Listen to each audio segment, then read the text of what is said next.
दिल्ली में JN1 variant का case मिलने के बाद उत्तराखंड में भी अलर्ट जारी हो गया है।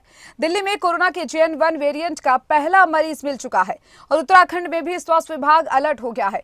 उत्तराखंड में अभी तक कोई केस हालांकि नहीं मिला है, लेकिन खांसी, जुकाम, बुखार के मरीज सामने आ रहे हैं और उनकी जांच अब तेज किए जाने के निर्देश दे दिए गए हैं।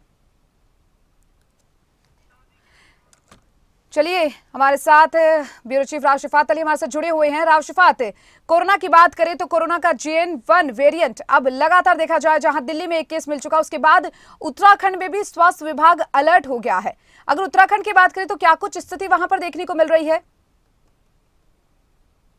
दीपिका, देखिए JN1 जो नया वेरिएंट है कोविड का, हालांकि देखिए उत्तराखंड में इसका कोई मरीज नहीं है, लेकिन एहतियात के तौर पर उत्तराखंड में अलर्ट रखा गया है। स्वास्थ्य महकमा अलर्ट पर है और क्योंकि दिल्ली में एक केस मिला है JN1 का, बेहद खतरनाक ये वायरस है, तो अगर सतर्क नहीं रहेंगे तो लापरवाही, कोविड-19 में हमने देखी किस तरह से लापरवाही थी, किस तरह से मौतें हुई हैं, तो उससे पहले ही स्वास्थ्य महकमा और राज्य सरकार चाहती है कि किसी तरह की कोई लापरवाही ना हो।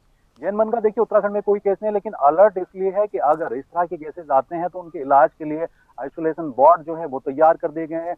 तमाम जितने भी यहाँ पर जिले हैं उन सब के जो जिला अधिकारी हैं या फिर जो जिला चिकित्सा अधिकारी हैं, उन सब से कोऑर्डिनेशन करके स्वास्थ्य व्यवस्था को बेहतर किया गया है और नजर रखी जा रही है, क्योंकि अब नया साल आने वाला है और नए साल में क्या होता है कि देश और विदेश से, दूसरे प्रदेशों से उत्तराखंड में लोग नया साल मनाने के लिए आते हैं।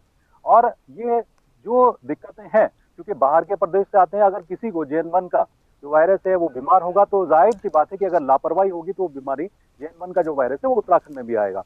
तो सबसे बड़ी बात है कि नव वर्ष को लेकर के राज्य सरकार और स्वास्थ्य महकमा पूरी तरह से सतर्क है।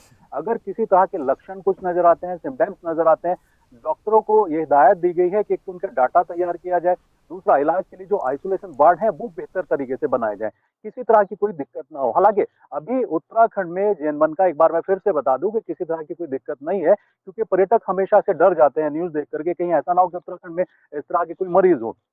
तो उत्तराखंड पूरी तरह से सेफ है, किसी तरह का कोई मरीज नहीं है, डॉक्टरों की तैयारी है, स्वास्थ्य महकमा तैयार है। अगर किसी को इस तरह के सिम्टम्स नजर आते हैं तो डॉक्टरों के इलाज के लिए डॉक्टर के पास जा सकता है। तो किसी तरह की अभी कोई परेशानी नजर नहीं आती। जी, आपका राशिफात, तमाम जानकारी आपने साझा की उसके लिए।